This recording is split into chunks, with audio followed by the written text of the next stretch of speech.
സ്വർണ്ണക്കൊള്ളയുമായി ബന്ധപ്പെട്ട വളരെ നിർണായകമായ ചില വിവരങ്ങൾ കൂടി വരികയാണ്. സ്വർണ്ണക്കൊള്ള കേസിൽ മുഖ്യപ്രതി ഉണ്ണികൃഷ്ണൻ പോറ്റിയുടെ വീട്ടിൽ നിന്ന് സ്വർണവും പണവും ഒക്കെ പിടിച്ചെടുത്തിരിക്കുകയാണ്. നമ്മുടെ കമന്റ് ബോക്സിൽ നിരവധി ആളുകൾ ചോദിച്ചിരുന്നു ഈ സ്വർണ്ണമൊക്കെ എവിടെ പോയി പരിശോധിച്ച് കിട്ടിയോ എന്നൊക്കെ. ആ സ്വർണ്ണമാണോ എന്ന് അറിയില്ല, എന്തായാലും പിടിച്ചെടുത്തിട്ടുണ്ട്. ആഭരണമാക്കിയിട്ടുള്ള സ്വർണ്ണമാണ് പിടിച്ചെടുത്തത്. ഭൂമി ഇടപാടുകളുടെ രേഖകളും കണ്ടെത്തിയിട്ടുണ്ട്. ഭൂമി വാങ്ങിയത് തട്ടിപ്പുകളിലൂടെ സ്വന്തമാക്കിയ പണം ഉപയോഗിച്ചെന്നുകൂടിയാണ് അന്വേഷണ സംഘം ഇപ്പോൾ സംശയിക്കുന്നത്. പോറ്റിയെ പ്രത്യേക അന്വേഷണ സംഘം ചോദ്യം ചെയ്യുന്നത് തുടരുകയാണ്. സിജോ വി ജോൺ വിവരങ്ങൾ നൽകും. സിജോ, വളരെ നിർണായകമായ ചില വിവരങ്ങൾ കൂടിയാണ്. നേരത്തെ ചില ഇടപാടുകളുടെ രേഖകളൊക്കെ ഉണ്ടെന്നും അത് പറഞ്ഞതിനപ്പുറത്തേക്ക് ഇപ്പോൾ ആഭരണം പിടിച്ചെടുത്തിരിക്കുന്നു, സ്വർണം പിടിച്ചെടുത്തിരിക്കുന്നു എന്ന് പറയുമ്പോൾ സ്വാഭാവികമായിട്ടും ഇത് സ്വർണ്ണക്കൊള്ളയിലേക്ക് വിരൽ ചൂണ്ടുന്നതാണോ, ശബരിമലയിലെ സ്വർണ്ണമാണോ എന്നുള്ള ചോദ്യമൊക്കെയാണ് ഉണ്ടാവുക. അങ്ങനെയാണെങ്കിൽ വളരെ കൃത്യമായ തെളിവുകൾ കൂടി അന്വേഷണ സംഘത്തിന് ലഭിക്കുകയാണ്. നിലവിൽ പിടിച്ചെടുത്ത കാര്യങ്ങളെ പറ്റി എന്തൊക്കെ വിവരങ്ങൾ ലഭിക്കുന്നു സിജോ? ഇന്നലെ 8.5 മണിക്കൂറാണ് ഉണ്ണികൃഷ്ണൻ പോറ്റിയുടെ പുളിമാത്തുള്ള കുടുംബ വീട്ടിൽ പരിശോധന നടത്തിയത്. ഈ പരിശോധനയിൽ നിർണായകമായ വിവരങ്ങളാണ് അന്വേഷണ സംഘത്തിന് ലഭിച്ചിരിക്കുന്നത്. ഈ ഇടപാടുമായി ബന്ധപ്പെട്ട പല വിവരങ്ങളും ലഭ്യമാവുകയും ചെയ്തിട്ടുണ്ട്. ഏറ്റവും പ്രധാനപ്പെട്ട കാര്യം എന്ന് പറയുന്നത് സ്വർണം കണ്ടെത്തി എന്നുള്ളതാണ്. നിങ്ങൾ പറഞ്ഞതുപോലെ തന്നെ ഇത് തട്ടിപ്പിൽ വന്ന സ്വർണമാണോ എന്നുള്ളത് ഇനി പരിശോധിക്കപ്പെടേണ്ടതുണ്ട്. ശബരിമലയിൽ നിന്നുള്ള സ്വർണമാണോ എന്നുള്ളത്.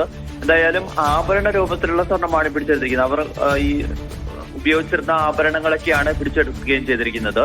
അത് ഏത് രീതിയിൽ കിട്ടി, എങ്ങനെ കിട്ടി എന്നുള്ള കാര്യങ്ങളിൽ ഇനി കൂടുതൽ വ്യക്തത വരേണ്ടതുണ്ട്.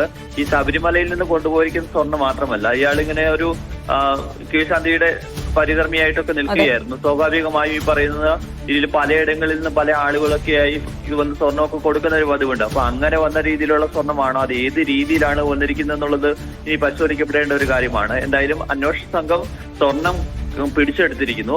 സ്വർണം മാത്രമല്ല, ഈ സാമ്പത്തിക ഇടപാട് സംബന്ധിച്ച് നിർണായക രേഖകളും കിട്ടിയിട്ടുണ്ട്. അതിൽ പ്രധാനപ്പെട്ടെന്ന് പറയുന്നത് ഭൂമി ഇടപാടുകളാണ്.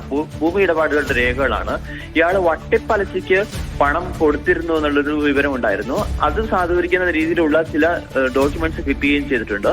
മറ്റു പലരുടെയും വസ്തുക്കളുടെ ആധാരം ഉൾപ്പെടെ ഉള്ളതാണ് ഇവയെ പിടിച്ചെടുത്തവയിൽ ഉള്ളത്.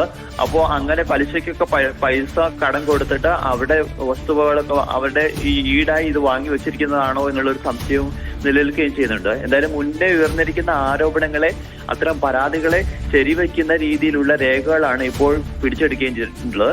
അതിന്റെ വിശദമായ പരിശോധന അന്വേഷണ സംഘം നടത്തുകയും ചെയ്യുകയാണ്. ഈ സ്വർണ്ണപ്പാളിയുമായി ബന്ധപ്പെട്ട ഒരു ഡോക്യുമെന്റിന്റെ പകർപ്പും ഇപ്പോൾ അവിടെ നിന്ന് കണ്ടെത്തുകയും ചെയ്തിട്ടുള്ളതായി വിവരം പുറത്തു വരികയും ചെയ്യുന്നുണ്ട്. എന്തായാലും അന്വേഷണം വളരെ മികച്ച രീതിയിൽ തന്നെ മുന്നോട്ട് പോവുകയാണ്. ഈ മൊഴിയുടെ അടിസ്ഥാനത്തിലാണ് ഈ ഭൂമി വാങ്ങിയ രേഖകളൊക്കെ ഉണ്ടെന്ന് പറയുമ്പോൾ ഒരുപക്ഷെ ധാരാളം ഭൂമി ഇടപാടുകൾ അല്ലെങ്കിൽ ഭൂമി വാങ്ങിക്കൂട്ടലൊക്കെ നടത്തിയിട്ടുണ്ടെന്നാണോ മനസ്സിലാക്കേണ്ടത്?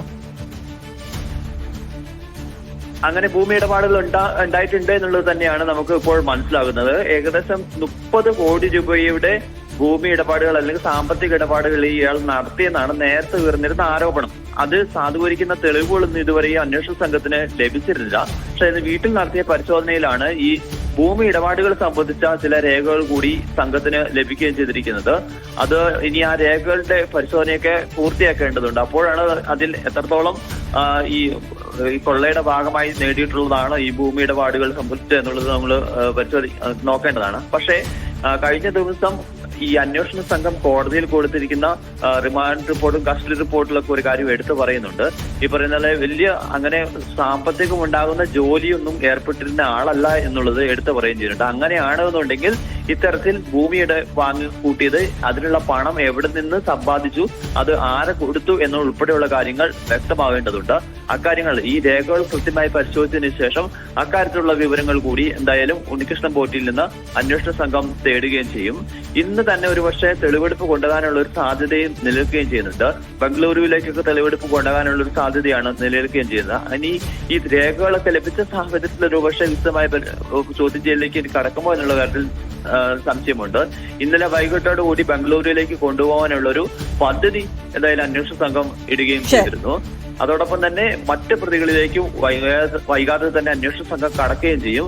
വളരെ വിശദമായ അന്വേഷണം നടക്കുകയാണ്, തകൃതിയായ അന്വേഷണം കൂടി നടക്കുകയാണ്. പെട്ടെന്ന് തന്നെ ചോദ്യം ചെയ്യൽ പൂർത്തിയാക്കുന്നു. അതോടൊപ്പം തന്നെ തൊണ്ടിമുതലുകളൊക്കെ കണ്ടെടുക്കാനുള്ള ശ്രമവും നടക്കുന്നു. ഇപ്പോൾ പിടിച്ചെടുത്ത സ്വർണം ശബരിമലയിൽ നിന്നുള്ള സ്വർണമാണോ എന്നുള്ള പരിശോധനയാണ്, അന്വേഷണവുമാണ് ഇനി നടക്കേണ്ടത്.